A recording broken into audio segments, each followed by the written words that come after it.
Ceci n'est pas un fond vert. Ce n'est pas un fond vert et d'ailleurs c'est le S23 Ultra qui tourne, je vous dis ça comme ça et tout. Bonjour et bienvenue sur ma chaîne YouTube PP World. Alors avant que la vidéo du dimanche commence vraiment, c'est-à-dire ce reportage qui a été tourné à Amsterdam avec des ingénieurs du son, ingénieurs de mastering pour vous expliquer un peu ce qu'est l'audio spatial selon Sony, c'est-à-dire audio 360 degrés. Avant que ça commence, je vais vous dire un truc important. C'est que c'est mon premier gros reportage de 2023 consacré à l'audio immersif, à l'audio spatial. Et c'est pas pour rien que ce reportage tombe maintenant, parce que je pense que cette année, il va y avoir beaucoup d'annonces de la part de plusieurs marques, de plusieurs entités sur ce qu'on appelle l'audio spatial. C'est-à-dire tout ce qui est différent, entre guillemets, du 5.1 canaux classique, de la stéréo, bien sûr, du 7.1 classique. Donc l'audio spatial sont des objets sonores. Donc on va voir ça dans la vidéo maintenant, mais sachez qu'il y a une poussée fiévreuse de la part de toute l'industrie autour de l'audio spatial, soit les créateurs, les ingénieurs du son, les artistes, bien sûr, tous les côtés qui commencent à bosser justement en mixant, non pas uniquement en stéréo, en mixant pas uniquement en stéréo, mais en pouvant travailler comme ça à l'infini en bougeant des objets sonores, ça commence à être très très fort. Et attention, justement, je voulais faire cette petite vidéo pour vous dire que pour la première fois dans l'industrie, c'est le même ingénieur du son qui peut travailler sur le mixage d'une bande son de film, donc le mixage en Dolby Atmos ou bien DTS-X. Le même ingénieur peut travailler également sur le mixage de la musique. C'est la première fois dans l'industrie qu'on a ça, c'est-à-dire un même studio qui travaille le Dolby Atmos, qui peut également travailler de la musique comme on la trouve sur Apple Music. Alors avant que ça commence, je voulais quand même vous dire un truc super important, c'est que vous n'êtes pas obligé d'activer le mode immersif. Vous pouvez avoir de la musique en mode stéréo, c'est-à-dire que vous avez le choix. Par exemple, si vous voulez écouter le dernier album de Sam Smith, vous pouvez aller sur Apple Music et dans ce cas-là, vous avez la version Dolby Atmos, donc immersive, ou bien la version stéréo. Vous choisissez, rien n'est imposé, parce que je vous connais. Vous êtes en train de dire, ouais, ça y est, on est foutu, il va y avoir de l'immersif partout, la musique sera plus jamais comme avant. Si, elle va être comme avant, puisque la stéréo n'est absolument pas abandonnée, loin de là. La stéréo reste la base, mais vous avez la possibilité d'avoir le même album en version Dolby Atmos, que vous pouvez avoir chez vous, soit en effet en binaural avec un casque, des écouteurs, ou bien un système, ou bien une enceinte, comme le HomePod justement, qui est un produit qui est spatial audio. Et bien sûr, les produits Sony libellés 360 degrés audio, qui sont également des systèmes immersifs, c'est ce dont on va parler maintenant. Ces produits comme l'enceinte ERA 3000, ERA 5000, les barres de son 5000 ou 7000 dont vous avez les tests sur la chaîne, tous ces produits sont à la fois compatibles Dolby Atmos et audio 360 degrés selon Sony. C'est parti, c'est une longue intro, mais c'est vraiment pour vous faire comprendre que le côté audio immersif, c'est pas une vue de l'esprit. C'est quelque chose qui grandit beaucoup. Là, je suis en Californie et tout le monde ne parle que de ça, c'est-à-dire les ingénieurs du son, les artistes, tout le monde commence à mixer avec un déplacement d'objets dans une scène 3D pour avoir de l'audio immersif. On va en savoir plus dans quelques instants avec le reportage chez Sony, avec le petit chauve qui va vous dire bonjour et bienvenue sur ma chaîne YouTube PP World pour un spectacle, vraiment un spectacle que vous allez avoir dans quelques instants, un vlog, un reportage autour de l'audio immersif avec Sony 360 degrés, spatial sound, spatial audio. Vous allez voir, on va entrer dans ce bâtiment qui est un studio d'enregistrement extrêmement célèbre. Nous sommes à Amsterdam et nous avons raté le groupe YouTube de seulement 24 heures. Ils étaient ici, justement, le groupe YouTube pour enregistrer. Il y a beaucoup de studios qui sont ici. Vous allez voir plein d'ingénieurs du son, plein de trucs. Et on va parler de son, on va parler d'avenir du son. Vous allez voir à quel point c'est absolument génial. Regardez, tout est marqué ici, déjà. Et on va aller directement dans un endroit qui va vous faire rêver. Une des meilleures salles de mixage cinéma en Hollande. Vous allez la voir tellement elle est belle cette salle, on rentre dedans. Regardez un peu cette merveille. C'est une salle donc pour le mixage de son immersif, de son Dolby Atmos et autres. Et dans quelques instants, on va parler avec Sander qui est ici, qui est donc la personne en charge du mixage. Dans cet endroit, je vous montre d'abord un petit peu l'endroit qui va vous faire rêver. Et quand vous voyez ça, si vous aviez déjà sur la chaîne regardé les vidéos sur le Dolby Atmos, vous savez ce qui se passe. Ça, c'est le mixage avec justement des objets sonores qui sont ici. Mais là, je ne sais pas encore s'il mixe en Dolby Atmos ou bien en 360 degrés de Sony. On va en parler avec lui. Il va nous parler un petit peu de la salle qui est exceptionnelle dans sa conception. Vous allez voir un petit peu le nombre de haut-parleurs, vous allez voir plein de choses. Et on va continuer parce que là, c'est que le début du vlog, du reportage tourné sur le vif comme ça. Parce qu'ici, il y a des gens qui sont de Sony, Grande-Bretagne, il y a des gens qui sont des techniciens qui travaillent dans ce studio. Il y a plein de monde. Et après, on ira dans des petites salles qui sont à côté, dans lesquelles je vous montrerai, qu'on peut utiliser justement le son immersif sur du gaming, sur de la prise de son en live pendant le foot et autres. Tout est possible. C'est parti, vous avez le petit cachet de Doliprane à côté de vous, ça tombe bien, regardez les colonnes devant vous puisque Sony n'a pas qu'une seule proposition. Tout est corrélaire, mais il y a plusieurs choses. Numéro 1, carrément sur la gauche, vous avez leur système audio, AE, système de mixage, avec des objets sonores. On en parle dans quelques instants avec les ingénieurs du son qui vont le faire devant nous. Donc ces objets sonores, c'est peu ou prou similaire à ce que fait Dolby avec le Dolby Atmos, donc on bouge des objets dans l'espace, ou bien ce que fait DTS avec DTS-X. Alors le truc, c'est que également comme les deux autres, avec un casque, on peut avoir ce système, c'est-à-dire que ce n'est pas la peine d'avoir un casque qui serait particulier. N'importe quel casque stéréo qui aurait gauche-droite aura un son binaural dans lequel on retrouvera justement la bulle sonore. Donc c'est pas un équipement particulier. Mais Sony n'a pas que ça, ils n'ont pas que des casques, ils ont également des barres de son.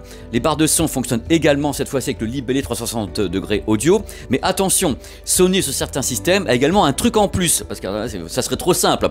Ils ont à la fois la possibilité de diffuser du Dolby Atmos, du DTS-X, leur audio 360 degrés, plus ce que eux appellent le 360 Spatial Sound Mapping, que vous connaissez déjà. Pourquoi? Parce que sur la chaîne, il y a déjà eu des vidéos à propos de ce système, notamment dans le test du HTA9, qui en effet diffuse ce sound mapping avec des enceintes fantômes que l'on peut créer autour du son immersif. C'est-à-dire c'est comme des couches. Vous avez la première couche qui n'a pas ce sound mapping, vous avez un système classique d'immersion classique, et quand vous avez le sound mapping, notamment sur les barres de son à l'écran, c'est-à-dire les 5000 et les 7000, vous décollez avec une méga bulle sonore avec 12 enceintes fantômes. Donc à la base, d'un côté, les systèmes audio, donc 360 Reality Audio, DTS-X, Dolby Atmos, et de l'autre côté, Sony a une autre proposition autour de tout ça avec leur propre système de sound mapping. Mais ce n'est pas tout, ils ont également des enceintes qui sont conçues pour diffuser un son radiant, comme vous voyez à l'écran. Donc il y a deux modèles moi que je connais, c'est la RA3000 et la RA5000, qui sont des modèles très connus pour avoir une dispersion audio, mais elles ne sont pas Dolby Atmos, contrairement justement à un modèle comme le HomePod qui lui est Dolby Atmos, mais qui n'est pas compatible avec le système Sony. Vous me suivez, c'est parfait. Là, à l'écran, vous avez un autre truc que j'avais montré dans la vidéo du HTA9, c'est la façon de calibrer justement des enceintes selon l'écosystème Sony, avec en plus toutes les enceintes arrière, c'est-à-dire RS5 ou bien SW5 avec le sub et autres. Et là, on a une bulle sonore qu'on peut créer grâce justement à des micros, à des calculs. Et eux permettent ça, notamment avec la barre de son 5000, 7000 et le HTA9. Vous voyez, donc c'est très complexe. On résume à la base les formats sonores, et après qu'on peut diffuser de façon classique ou bien avec Sony et ces modèles-là, le 360 Spatial Sound Mapping. Mais l'idée de base pour Sony, c'est vraiment l'immersion à fond de chez fond. Oh, j'ai mal à la tête. Ouf. Mais là, pour le moment, on va aller parler avec Sander, qui est donc l'ingénieur du son et qui est responsable de cette salle. Allez, c'est parti. 360 reality audio, game changer for sure. Hello, Sander. How are you? Hi, fine. Yeah, really fine. Thank you. Great. I mean, thank you for welcoming here in this place. Can you tell me more about this fantastic and amazing room? Well, this is a mix stage. So a mix stage for Dolby Cinema. That means that, and that's kind of nice, it can be used for Dolby Cinema, so for home theater as well. Those are actually two different kind of formats, and there are not a lot of studios who do only cinema projects. So this is Dolby Cinema with 27 channels. No, in the 27. Well, 20 channels. It's only for ear level. Then we have 8 subwoofers, and the funny thing is, you'll see some of the subwoofers. We're gonna see them. There. Yeah. They're really dark, but they're on top of there. Yeah. And we have like 16 upper channels. And that's a thing about Dolby. Dolby Cinema can use 64 channels in total, but Dolby Home Theater has only 16 channels. Yes. So the mix we use for in the cinema, we have to down convert it to a 16 channel version, like 916. So 9 lower channels, 1 sub channel and 6 upper channels. Yeah. Then here you are able to work with Dolby Atmos. Yeah. The Sony sound, I can say, that's right. 360 Yeah. sound, mapping and everything. You work for every kind of format here? It's possible for you? Yeah, almost any kind of format, and of course also things like stereo is also done here. Of course, in the end, you'll need your movie to be compatible for the immersive sound, but also for a normal 5.1 system, surround system, yes, and also stereo, and also in different languages. So sometimes you have like 10 or 12 different kind of masters in the end. Oh my God! Yeah. So, it's true. We are just forgetting the stereo. I mean, everybody's talking about multi-channel and everything, immersive sound, and we are just no. Stereo is still very it's still alive, by the way. But the good thing is when you work with multi-channel, so immersive, and we talk about immersive when you have these upper channels added to it, it converts really well to all the other formats. So if we are finished with an immersive mix, let's say 9.1.6, and we convert it back to 5.1 and convert it back to stereo, it still sounds good. So we like to work in the immersive format because it has much more space and it's less difficult to work in than in stereo. Okay, then we are here. This is your tool. Yeah, it looks like a very big audio mixing desk. Yeah, it is. But it actually is a very fancy computer mouse. Yeah, there's no audio coming through here. These are all controls I would also normally have on my screen. But because there are so many channels, a movie can have like 16 or 1700 channels. What? Yeah. So, with all the objects, I mean, all the sounds.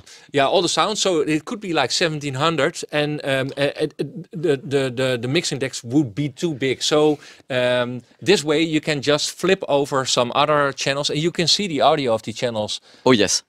Passing by here. So it's you great. see what in every channel is. But actually, it's connected to the Pro Tools system over here, where the same audio is being played back. And when I go to the whole set, you'll see what is happening here is also happening on the mixing desk over there. Okay. But after that, it's mixed down to all these objects you were saying, and we have a total of 128 objects. Can you see here? Every dot is an object. Every dot is an object. Is it, yeah. I mean, as far as I know, I mean, it's much more than in Dolby Atmos. I mean, or is it Dolby Atmos? This is Dolby Atmos, yeah. I mean, I thought it was less than that. But Dolby Atmos and Sony 360 reality audio have both 128 channels, I thought it was objects. much more in Sony than in Dolby. It's the same thing. No, the funny thing is these are 128 mono objects, and I think in Sony it's called 64 stereo objects, but it's it's just the same. It's just the same, and it's quite compatible. So it's not instantly compatible, but if you want to use the same mix, you can convert it from one format to the other. But the funny part of the soundbar of Sony is they both play back both formats, so we don't need to worry about it. I mean, how difficult is it for you as a sound engineer to work like this? Is it something, I mean, totally new, totally... I mean, at the beginning, when you first meet that kind of tool, you said, oh my God, it's going to be the end of the world. Or do you say, oh my God, it's a relief to do that? Both, because instead of worrying about two channels, we're worrying about a lot of more channels. But on the other hand, it's much easier to have a placement of things. If it gets too full in a stereo mix, you need to open it up in different kind of ways. And if it gets too full in an immersive mix, you just place the object at a different part. Yes. So you have much more space and room to do something. And I think you just need to get used to the format, and then it goes like natural. And there is something I need to say to the people who are just listening. I've been hearing a soundtrack here. It was just amazing, totally, and you know that. Yeah. Well, there's a difference with this room. Dolby has all these kind of standards for acoustics, for the system you're using, how it's all integrated in the room. And after that, Dolby comes by. They came here, I mean, just Yeah. to have a sound check or something like that. Yeah, More- they make measurements. They make measurements. Because it needs to be on that standard of them. Yes. But if you exceed that standard, they're like, okay, you get an extra award of us. So, No. So they and you don't pay the license. No, no. Actually, extra award. it's more like that they're really happy that you created such a beautiful studio, and they'll give it a premiere selection. So this is a Dolby Premiere Studio. There are like 20 in Europe at the moment. Oh no! So Abbey Road is also one of Oh, them. I knew that. Yeah. But it's also a good reference for the clients, because they know that Dolby is happy with how it sounds here. So they know that if it will sound good here, that it will sound good in the studio, but also in the cinema and in also on the soundbar. Okay, great. Because as you said, I mean, you can do both here. I mean, it's a home theater and a theater. Yeah. This is absolutely amazing. Can you just do a kind of demo Well, to make people, I mean, dream about this new technology? For instance, if I have something like, you don't see now the image I'm working on, but this is a sound effect that's added to it, and I'll play you just a short part of it. It's great. Oh my God. And if I play that back, that same thing, you'll see the objects moving in the 3D environment. We've seen it on the screen. Yeah. So I'll play it back again. We can see the object moving. And it was moving here. Yeah. So this is one object. Object number 69. But that's, Object number 69. of course, in my session, we know what everything is, but in the end, it will be just numbered. And normally, nobody who's playing this at home will see, objects. But it's converted in a format, so with the metadata, and the metadata is telling what the object is going to do.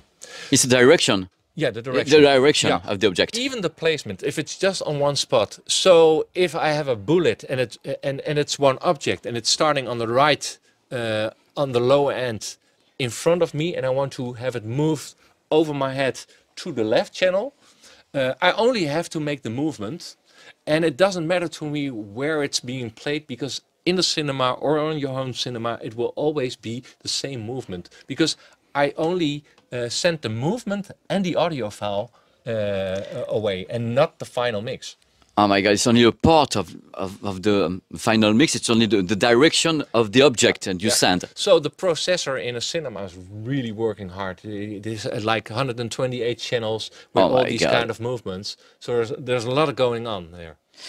And do you think, you as a sound engineer, that kind of mixing is totally and definitely the future for, I mean, the movies and the music? Yeah, well, we had a lot of formats the last 20 years, but this is, I think, the first time a format translates really well into all these aspects, even to headphones. They thought of a very good binaural processing way. I know, to me, it's the best one. Yeah. Quite frankly, the binaural on headphones is the best one. So it's only one mix that translate to all these formats, but also to these different devices you're using. So I think it will make life easier, and I can't imagine that it will pass to another format. No. And can you go back to the past, or is it for you definitely a new way of being a sound engineer? And I mean, the past is the past, and let's see the future in an immersive way. I need to go to the past, because the clients sometimes want just a stereo mix, or they come in with a recording of like 50 years ago, and there was only a stereo recording of that, and we have to. And you can phase that. I mean, do some enhancements. Yeah, no? There can be some enhancements, but still for Dolby Atmos or 360 reality audio, if you have all the separate channels, so all the separate tracks, that's the best.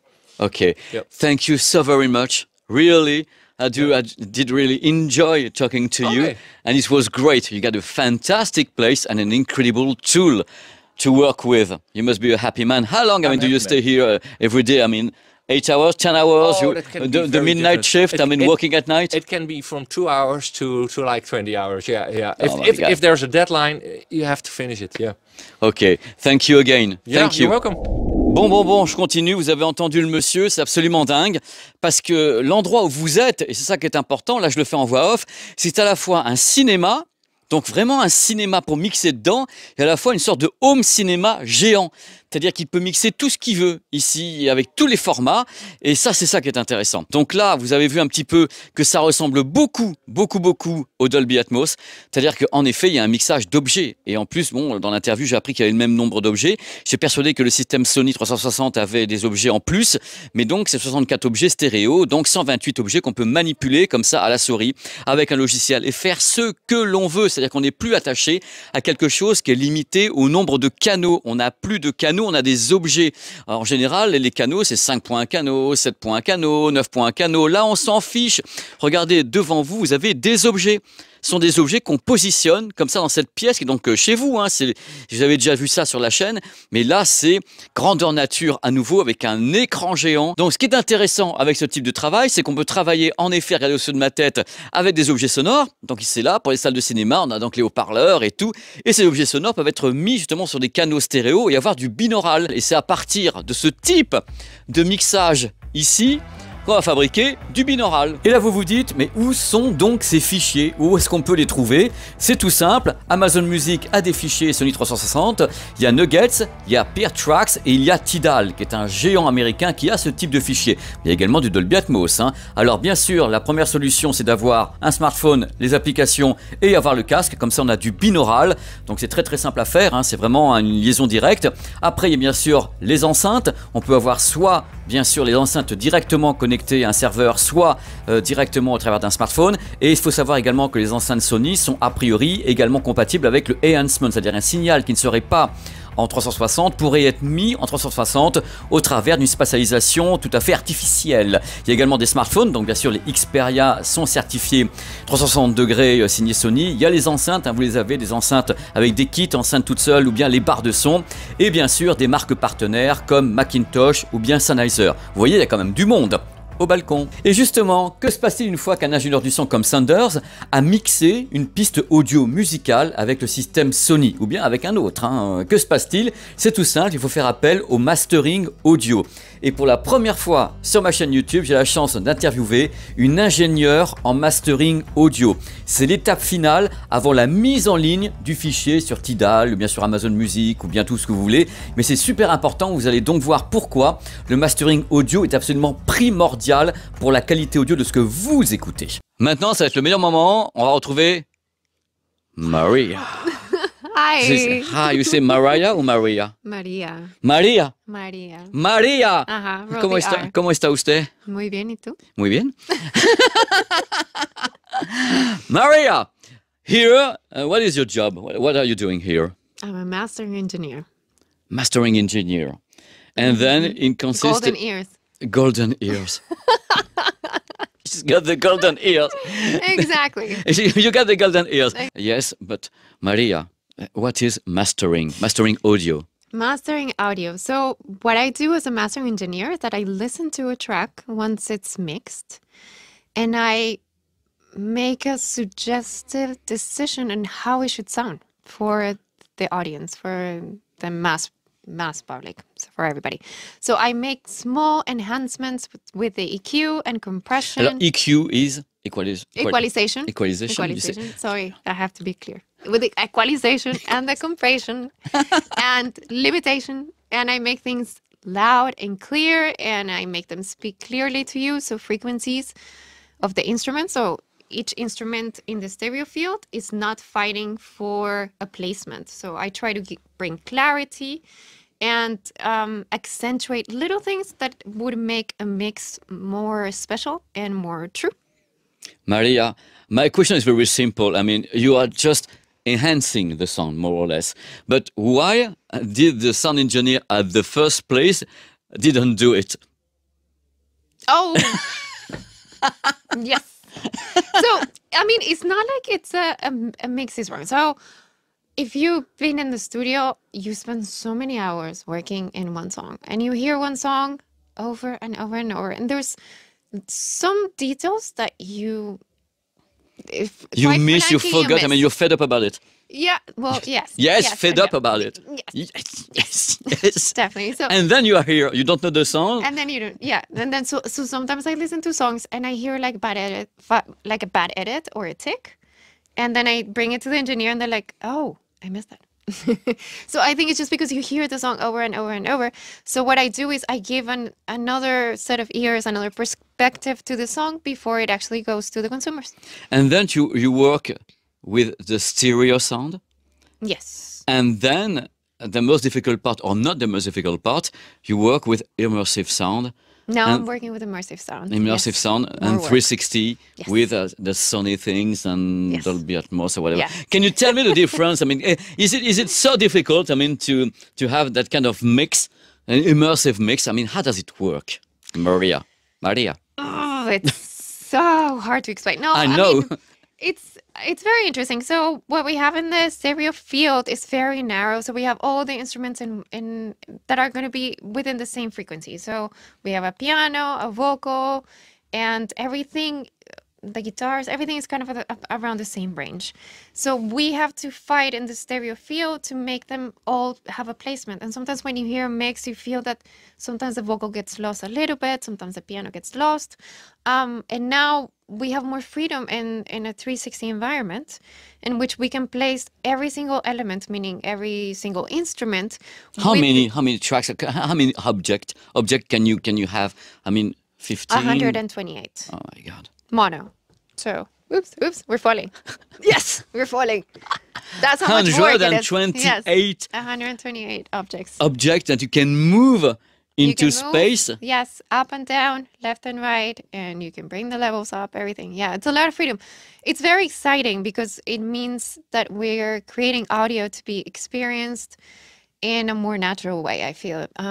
With stereo, we have been very limited, and as we perceive music, like our ears, how they perceive music, it's not just in stereo. They hear reflections that are happening everywhere on top of us. This is what there is us. binaural and Yes. not only stereo. Exactly. So we hear everything like that, like that, just like that. And we're trying to recreate that with the 360 environment. So it's very interesting. It's a new technology. There's also a learning process to it. Yeah, it's a lot of work, but it's fun. It's exciting as an engineer. Maria, are you able not to go back to the past and only work in stereo? Do you think that is the future, to have that kind of mix with 128 objects floating into space with the sound and the music and the voices? Do you think is the real future? Speak frankly. I don't know. I don't know. If I could read the future, I would not be sitting here. I would be like making a lot of money somewhere else. But you make a lot of money. I mean, you can look at this. It's a fantastic studio everywhere. Yeah, and then, here, yeah. But my question is going to be different. Is it difficult for you to have that kind of mixing, or it was more difficult in stereo? It depends on the song. It depends. I think some songs are like the songs really speaks to itself. So some of them are great to be experienced as immersive, and some other songs were just meant to stay stereo. In stereo. So I mean, regardless, I think all the formats are great. And we work with mono. Mono is already hard to mix, and then we add stereo, and that's the hard because it's limiting. And now we have immersive. I think there's a space for all of them. Okay, I understand. I understand, Maria. And Do you? can you tell me, Maria, the difference between a Dolby Atmos for music mix and that kind of Sony mix? Is it the same thing, moving object, I mean, into space, or there is some differences? This is a burning question. And it's more than that. Ay. It's an incredible question. This is the best question, the amazing question that you need to answer on that. Yes. So, I mean, they both work the same way. So the idea behind them, it's the same. We're putting elements within a space, and the thing is like one is a different company than the other one. Yeah, I know, because there are Dolby and Sony, but it works more or less in the very same similar. manner. I mean, the way technically it's very similar. It just gets rendered differently. It's using a different render. It's another different file that ends up being created. But the technicality behind it is pretty much the same. It just get done in a different process. But at the end, I mean, if I understand clearly, Maria, if you work on a mix, immersive mix, it can be used in Dolby and used in 360 by Sony. Yes. Yes. Yes. It's the same thing. Yes, it's the same thing. No, but no, it's not the same thing. I mean, they could be used. I mean, there are different files and there are different formats. Yes. And you could use a mix that would apply for both. I mean, there will be some sound differences and there is some adjustments that need to get done, but it is an immersive file. So definitely you can use one and make it into a bed and into another one for sure. And do you work or what we call old masters? I mean, old music for 50 years ago, and can you redo it? Can you rehab it in immersive? I mean, is it easy? Something that you do, or you don't want to do it? You say leave it in stereo like in the past. Can you do some remastered of old song in immersive? What do you think about this? Is it something we must do, or leave the past in the past? Well, it depends. So I'm very much, I used to do a lot of restoration and remastering. So I love the past. I think I'm from another time. So I love the past and I love how the other things sounded. But I think if you have the components for it, so depending on what it is, if you have the multi-track, you might be able to recreate it into an immersive sound. But I do think that we should leave certain titles to what they are because they already sound great in stereo. We don't need to recreate them. Sometimes when you recreate things, I mean, do the artists are here with you? Or sometimes, I mean, they are dead or whatever. And do they have something to say? I mean, this is not the way they did it. I mean, they did it in a special way. And you came, Maria is arriving. And just did whatever she wanted. Yes, she does whatever she wanted. She distorted everything. I mean, the sound is everywhere. Do they have something to say, a right to say a word? The dead artist or the artist? Pull my legs at night, I'm sure. And they probably pull my legs at night. I mean, do the artists have the right to tell you, we don't want this? Yeah, of course. To have immersive sound or whatever it is. Maria, I mean, when you start working on that kind of mix, I mean, do you have an average time that you're getting into the stuff? I mean, to have the final result, how long does it take? I mean, 1 day, 2 days, 1 hour to do that kind of immersive mix from the master tapes with the stereo? It's hard. Time is money, eh? Yeah, I know that. Time is money. Yeah, I know it. So I mean, it usually takes 1 day. Sometimes per song or per LP? Per song. Per song. Per song. I mean, you're just going to be fed up at the end of the day hearing the same song. I hope you like the music. Mm-hmm. Not all the time. I'm not going to say that. You end up liking it, let's just say. You are forced to like it because they are the clients that they are paying for. Come on, Maria, not to me. Then 1 day is the average time for that kind of mixing. For one song, yeah. I mean, it depends of the amount of elements you get. So it depends on the objects and how difficult and how immersive you want it to be, how much movement. So some days I would maybe want to spend even more than 1 day. And some days I can just quickly do it in 4 hours and then be done. Quite frankly, I'm sure you're hearing everywhere on Apple and Amazon some remixing and rehancing of that kind of things. Did you hear sometimes something really horrible and say, we shouldn't do that? Do I need to respond to this? Yes, because you don't give any name. Did you hear something? You as a sound engineer and a mastering teacher and everything, whatever you are, and a pro. So many times you hear something.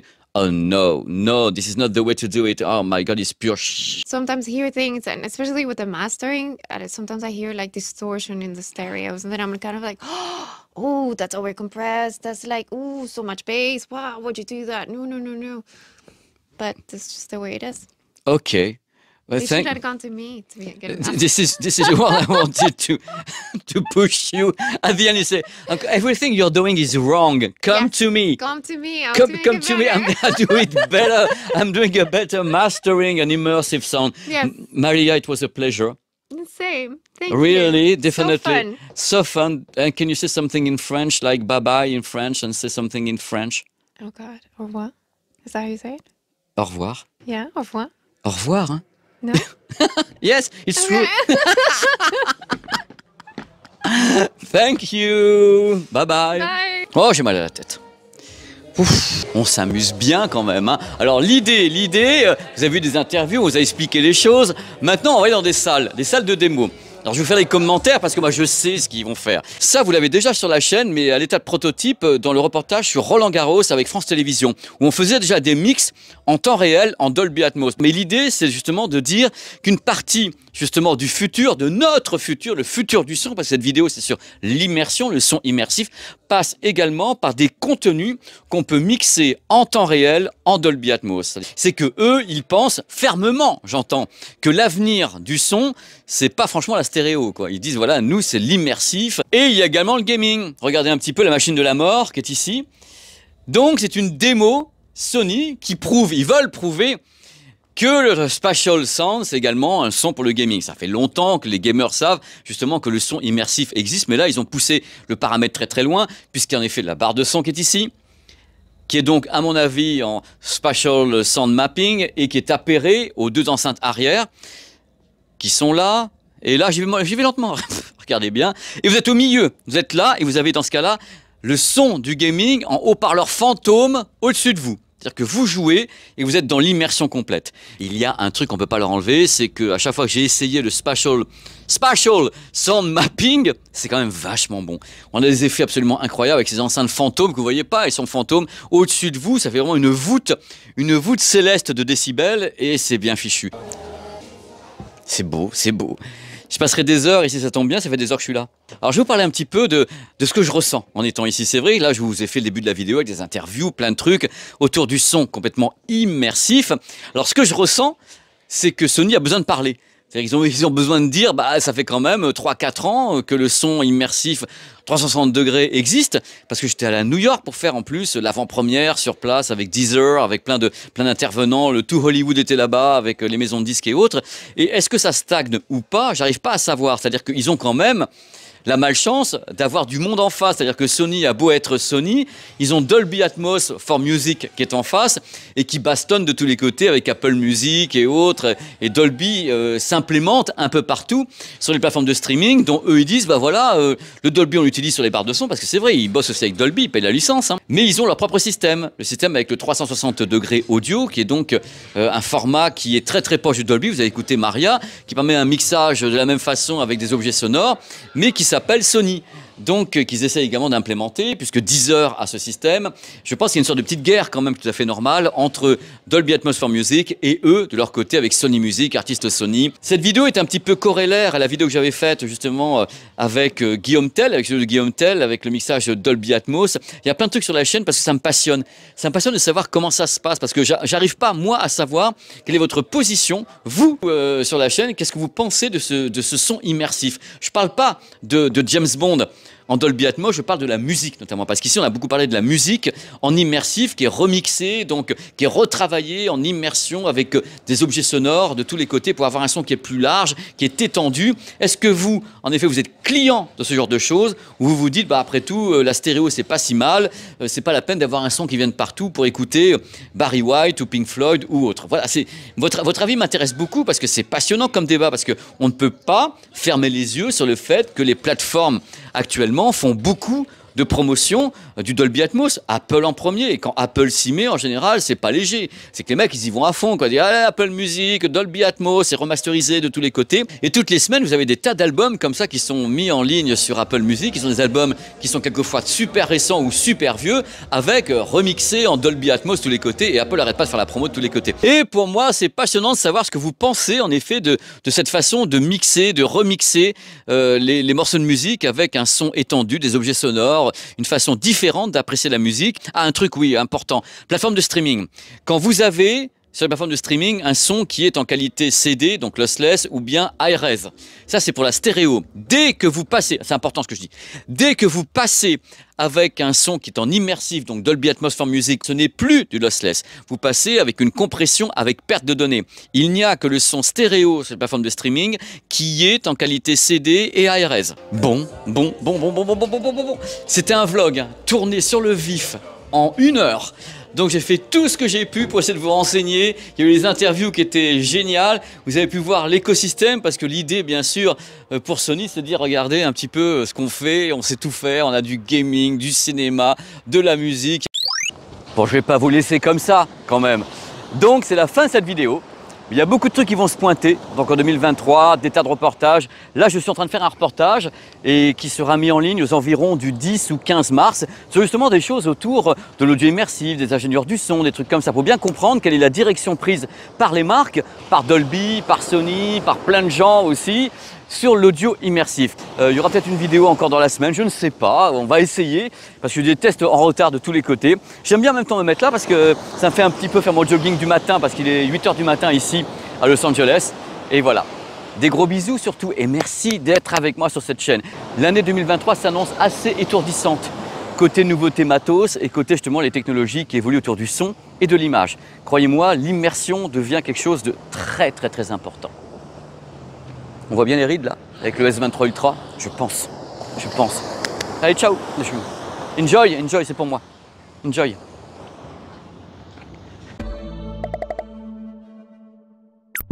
Donc là, c'est une big one celle-là, hein. SRS XG 500. Bien sûr, à mon avis, compatible avec tout ce qui va bien avec. C'est un monstre. On commence avec des monstres, hein. Donc on va parler de spatial sound pour la musique ainsi que movies, hein. Alors je sais pas tout, mais moi comme je suis un emmerdeur, je vais toujours un petit peu avant. Donc là, j'ai pas le droit de rentrer, donc je rentre. Oh, ça va être tellement... Regardez un petit peu.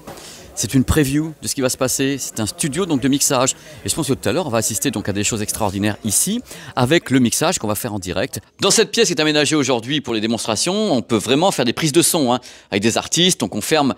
Je vais vous montrer un petit peu comment ça se passe. Les artistes viennent ici, se branchent, hop, là, ferment la porte vitrée qui permet justement d'avoir un contact visuel avec l'ingénieur du son et peuvent jouer ici. C'est super beau, c'est une des plus belles que j'ai vues quand même, avec les panneaux acoustiques qui sont placés au plafond. Regardez comment c'est mis. Tous ces panneaux qui sont censés piéger les résonances, piéger tout ce qui est réflexion des murs, pour qu'on puisse travailler correctement sans qu'il y ait une sensation d'écho, qu'il n'y ait pas de flicker écho pour les professionnels qui me regardent. Donc c'est une très belle pièce. Et une fois que les musiciens sont prêts, oups, on ferme ça. Au revoir messieurs, dames. Et c'est ici que ça se passe, à la table de mixage. Et il y a bien sûr un contact visuel entre l'ingénieur du son qui est ici, coucou, et les artistes qui sont là. C'est un très beau studio, c'est magnifique, hein. C'est sublime, c'est sublime. Je pense qu'ici on peut également mixer des pistes cinéma, hein. C'est-à-dire qu'il n'y a pas que la prise de son d'artistes, je pense qu'on peut mixer également des pistes cinéma. Par contre, de l'autre côté, c'est-à-dire on est allé tout à l'heure la salle Home Cinéma, c'est un mixage un peu final, quoi. C'est pas une prise de son d'artiste, elle se fait plutôt ici.